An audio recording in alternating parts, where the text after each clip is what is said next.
Bismillahirrahmanirrahim. Hello everyone. This is Alisha Mariam here again. I hope you will be fine all. Take a deep breath. Welcome to my channel Colors of Chemistry. And before I am going to start my topic, I request you to please subscribe my channel. Never missing to press the bell icon ताकि जब भी मेरा notification आए आपके knowledge की घंटियाँ इसी तरीके से बजती रहें। तो आज आप लोगों को मैं सुनाने जा रही हूँ केमिस्ट्री के बॉलीवुड की 3 ऐसे हीरोज़ की कहानी जो कि अपनी काविशों की बुनियाद पर पूरी केमिस्ट्री में जाने जाते हैं, माने जाते हैं अपने नाम से। जी हाँ, I am talking about the Dobereiner, Newlands and मैनलीव्स। इन तीनों ने केमिस्ट्री के अंदर पीरियोडिक क्लासिफिकेशन के अंदर एक बहुत ही ज़्यादा इम्पोर्टेंट रोल अदा किया है। सबसे पहले इनकी कहानी सुनाने से पहले मैं आपको ये बता दूं कि what is the periodic classification. तो पीरियोडिक क्लासिफिकेशन होती क्या है स्टूडेंट्स? एक्चुअली पीरियोडिक क्लासिफिकेशन कहते हैं एक ऐसी चीज़ को जो कि कोई भी चीज़ आप तरतीबवार देते हैं। मतलब अगर देखा जाए तो अगर कोई स्कूल बन रहा है तो वहाँ पर भी हम क्लासेस इसलिए बनाते हैं ताकि हम ग्राउंड में अगर पूरे स्टूडेंट्स को कंबाइन पढ़ाएंगे तो हम किसी को भी पढ़ा नहीं सकते हैं। अगर हमें first year, inter, nursery, primary, secondary सारी क्लासेस को एक साथ पढ़ाने का मौका मिल जाए तो हम उन्हें बहुत मुश्किल से डील कर पाएंगे या इम्पॉसिबल ही होगा उन्हें डील कर पाना। तो इसी वजह से हमने स्कूल के अंदर भी क्लासेस बनाई हैं कि हर स्टूडेंट, चाहे वो मैच्योर हो चाहे वो बच्चा हो, उसके लिए एक अलग अलग हमने क्लास बनाया है। इसी तरीके से एनिमल में भी क्लासेस होती हैं, किंगडम्स होते हैं। यहाँ पर पीरियोडिक टेबल के अंदर हमारी धरती में जितने भी मेटल्स होते हैं, नॉन मेटल्स होते हैं या फिर मेटलॉइड्स होते हैं, अगर वो भी मिक्स हो जाए तो आपको समझ नहीं आएगा कि इसमें से कौन से मेटल्स हैं, कौन से नॉन मेटल्स हैं और कौन से मेटलॉइड्स हैं। तो आप कोई भी पर्पज़ के लिए किसी भी चीज़ को ईजिली यूज़ नहीं कर पाओगे। तो इसी पर्पज़ के लिए हम लोगों ने पीरियोडिक क्लासिफिकेशन किया है, यानी जितने भी मेटल्स, नॉन मेटल्स और मेटलॉइड्स हैं उनको हमने पीरियोडिक टेबल के अंदर एक ईजिली सेट किया है। हर किसी को अपना अपना सिमिलर प्रॉपर्टीज़ वाला ग्रुप दिया है। जिसकी सेम प्रॉपर्टीज़ है, जिसकी सिमिलर प्रॉपर्टीज़ है, हमने उन्हें सेम ग्रुप के अंदर रखा हुआ है according to their atomic weights, according to their atomic masses. तो आज हमारे पास जो 3 हीरोज़ हैं उनमें सबसे पहली जो काविश है, जो स्टार्ट लिया था, वो हमारे पास लिया था डॉबरीनर ने। डॉबरीनर हमारे पास एक ऐसा साइंटिस्ट है जिसने 1829 के अंदर ये बात डिस्कवर की थी कि आप पीरियोडिक टेबल के किसी भी ग्रुप में से किसी भी 3 एलिमेंट्स को उठा लीजिए तो वहाँ पर जो फर्स्ट एलिमेंट होगा और उसका जो सबसे लास्ट एलिमेंट होगा, उन दोनों का मास का सम अप करके उसको जब 2 के साथ डिवाइड करके आप उसका अर्थमेटिक मीन निकालेंगे तो वो मिडिल मास के इक्वल आएगा। जैसे कि आप सामने देख सकते हैं कि हमारे पास कुछ एग्जाम्पल्स भी मौजूद हैं। अच्छा, 3 कपल्स को कहते हैं ट्रेड्स, ठीक है। ट्रेड्स जो वर्ड है वो निकला है ट्राई से, ट्राई यानी 3, ठीक है। तो यहाँ पे आप कुछ एग्जांपल्स भी देख सकते हैं। यहाँ पे हमारे पास लिथियम, सोडियम, पोटेशियम की एग्जांपल मौजूद है। सेकंड एग्जांपल आप देख सकते हैं, इसके अंदर डिफरेंस ये है कि क्लोरीन, ब्रोमीन और आयोडीन मौजूद है। क्लोरीन के एटॉमिक मास को जब आप सम अप कर रहे हो आयोडीन के एटॉमिक मास के साथ और जब आप उसका अर्थमेटिक मीन निकाल रहे हो तो वो 81 आ रहा है। हमारी स्टेटमेंट ये कहती है कि वो मिडिल एलिमेंट के बिल्कुल सिमिलर और अप्रॉक्सीमेटली आना चाहिए, तो ज़रूरी नहीं है कि सेम ही आए। इट मीन्स कि अगर ब्रोमीन का मास यहाँ पे 80 है तो हमारे पास जो अर्थमेटिक मीन आया है वो 81 आया है। It means that is approximately to the middle element.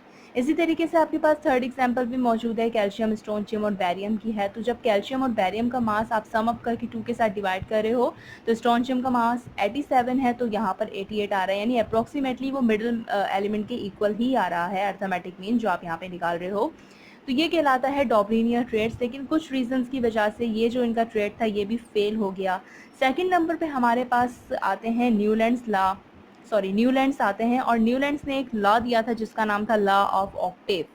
अच्छा, स्क्रीन पे मौजूद आप लोगों को कुछ म्यूज़िकल ट्यून्स दिख रही होंगी, यहाँ पे कुछ म्यूज़िकल पीक्स दिख रही होंगी।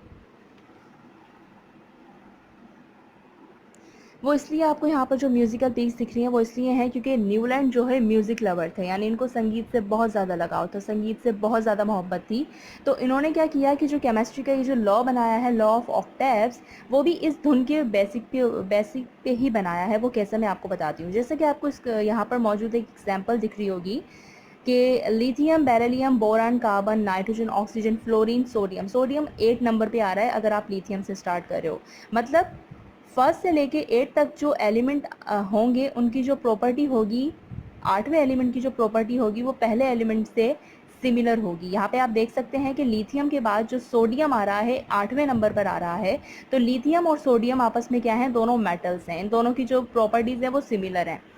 तो इसी वजह से यहाँ पर ये बात आपको बताई गई है कि यहाँ पर जो धुन होती है वो बेसिकली 7 होती है, लेकिन यहाँ पे आप देखिएगा कि सा रे गा मा पा धा नी सा, ठीक है। जो सा है वो फर्स्ट वाले सा के साथ सिमिलर हो रही है, यानी जो लास्ट वाली धुन है वो पहली वाली धुन के साथ सिमिलर हो रही है। यानी इनके कहने का मकसद ये था कि ये जो हमारे पास एलिमेंट्स हैं ये भी एक धुन की तरह है, एक पीक की तरह है, तो पहला जो एलिमेंट होगा वो 8वें एलिमेंट के साथ सिमिलर रहेगा, सेम रहेगा। जिस तरीके से ये धुन यहाँ पर सेम है, यानी जो फर्स्ट वाली आपके पास धुन है सा रे गा मा पा धा नी सा, यानी सा पे ही स्टार्ट हुआ है और सा पे ही यहाँ पर एंड हुआ है। तो इसका मतलब है कि जो पहला वाला यहाँ पर एलिमेंट है वो 8वें वाली एलिमेंट के साथ क्या होगा, सिमिलर होगा, सेम होगा। जिस तरीके से ये धुन जो है वो पहले वाली धुन के साथ और लास्ट वाली धुन के साथ सिमिलर है, सेम है। तो यहाँ पर बहुत सारी और भी ऐसी एग्जांपल्स है कि मतलब आप पीरियोडिक टेबल में फर्स्ट से लेकर स्टार्ट कीजिए और 8वें पर कहीं पर भी जाके ख़त्म कीजिए, तो पहले वाले एलिमेंट की प्रॉपर्टी 8वें वाले एलिमेंट की प्रॉपर्टी के साथ सेम होगी, रिसेंबल करेगी। लेकिन ये हमारे पास जो लॉ ऑफ ऑक्टेव्स था ये भी यहाँ पे फेल हो गया। क्यों फेल हो गया, मैं उसका रीज़न आपको बता देती हूँ। इसके एडवांटेजेस तो थे ही, लेकिन इसके कुछ डिसएडवांटेजेस भी थे। स्टूडेंट्स, इसके जो डिसएडवांटेजेस थे वो कौन से थे वो मैं पहले आपको बता देती हूँ। पहला इसका जो सबसे बड़ा ख़तरनाक नुकसान था वो ये था कि जब इन्होंने पीरियोडिक टेबल बनाया तो पीरियोडिक टेबल के बाद नोबल गैसेस डिस्कवर्ड हुई। जब नोबल गैसेस डिस्कवर्ड हुई तो पीरियोडिक टेबल के अंदर कोई गैप नहीं था, कोई जगह नहीं थी कि हम नोबल गैसेस को वहाँ पे रख सकें। उसके बाद कुछ और भी हैवियर एलिमेंट्स थे, जब वो डिस्कवर्ड हुए तो वहाँ पर भी उनके लिए जगह मौजूद नहीं थी कि हम उन्हें वहाँ पे रख सकें। और अगर हम उन्हें वहाँ पे रखते तो हमें ये बात कैसे पता लगती कि उनका एटॉमिक वेट और उनकी प्रॉपर्टी क्या है, ऐसा भी पॉसिबल था। मतलब वहाँ पर ये पूरा जो पीरियोडिक टेबल न्यूलैंड का फेल हुआ वो इसी रीज़न के ऊपर, इसी नुकसान के ऊपर फेल हुआ। लेकिन इसके कुछ एडवांटेजेस भी थे और वो ये थे कि इन्होंने सेम प्रॉपर्टी वाले यानी सेम और सिमिलर प्रॉपर्टी वाले एलिमेंट्स को एक ग्रुप के अंदर अरेंज किया, उसकी क्लासिफिकेशन एक ग्रुप के अंदर अरेंज की। यानी जो सेम सिमिलर एलिमेंट्स थे, जिनकी प्रॉपर्टी सिमिलर थी, जिनकी प्रॉपर्टी सेम थी, उनको एक सेम ग्रुप के अंदर रखा गया, जिसकी वजह से हम इजीली ये पता लगा सकते हैं कि अगर इस ग्रुप में मौजूद हैं तो सब मेटल्स हैं, अगर बी ग्रुप में कोई मौजूद है तो वो सारे नॉन मेटल्स हैं, अगर सी ग्रुप में कोई मौजूद है तो हाँ भाई उनकी सिमिलर प्रॉपर्टी है, वो सारे आपके पास गैसेस हैं। दूसरा इसका फ़ायदा ये था कि इन्होंने सारे ही एलिमेंट्स को टेबुलर फॉर्म के अंदर अरेंज किया था पीरियोडिक टेबल में। लेकिन एक नुकसान की वजह से इनकी सारी मेहनत पे पानी फिर गया, बट डजंट मैटर। उसके बाद जो आखिरी कोशिश थी वो थी हमारे पास मेंडलीव की। मेंडलीव ने एक पीरियोडिक ला दिया था 1869 के अंदर और उन्होंने ये कहा था कि the properties of the elements are the periodic function of their atomic weight. यानी अगर इनका एटॉमिक वेट चेंज होता रहेगा तो इनकी प्रॉपर्टीज़ भी चेंज होती रहेंगी। प्रॉपर्टीज़ तो आपको पता है कौन सी होती है, केमिकल होती है और फिजिकल होती हैं। कुछ प्रॉपर्टीज़ मैं आपको याद भी दिला देती हूँ, जिसके अंदर फिजिकल प्रॉपर्टी है विस्कॉस, जो है क्या नाम है, जैसे कि फिजिकल केमिकल दोनों प्रॉपर्टीज़ के बारे में मैं आपको बताती हूँ। मेल्टिंग पॉइंट है, बॉइलिंग पॉइंट है, कलर है, डेंसिटी है, विस्कोसिटी है, रिफ्रैक्टिव इंडेक्स है, इलेक्ट्रॉनिक कन्फिगरेशन, ये सारी चीज़ें। इलेक्ट्रॉनिक कन्फिगरेशन को तो शायद आप फिजिकल प्रॉपर्टी नहीं बोल सकते, वो एक अलग ही चीज़ है, बट ये सारी आपके पास क्या होती हैं, फिजिकल और केमिकल प्रॉपर्टीज़ होती हैं किसी भी चीज़ की।